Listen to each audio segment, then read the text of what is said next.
Au petit matin, les braises sont encore ardentes. D'une nuit de cauchemar dans la prison centrale de Makala.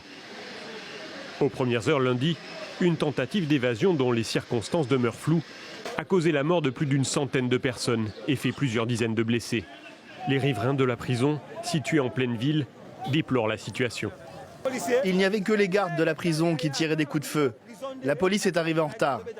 Avant 5 heures, il n'y avait pas de policiers. On voyait les gens s'enfuir, les prisonniers en train de s'évader. On n'avait rien compris, jusqu'à ce qu'on remarque qu'ils avaient bloqué la route. Il n'y avait pas d'accès. Que les autorités nous maintiennent en sécurité. Nous félicitons quand même notre police pour avoir remis de l'ordre, mais au moins qu'on délocalise la prison. Les autorités affirment avoir repris le contrôle de la situation au prix d'une sanglante répression. Elles disent avoir abattu une trentaine de personnes. D'autres sont mortes par suffocation. Toujours selon les autorités, des femmes auraient été violées dans l'enceinte de la prison.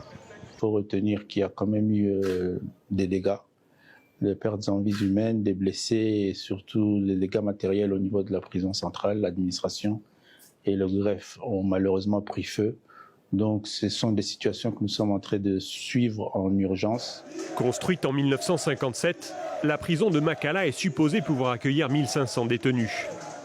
Elle en abriterait en réalité 10 fois plus dans des conditions déplorables. Selon la fondation Bill Clinton pour la paix, plus de 500 personnes y sont mortes en détention rien que l'année dernière.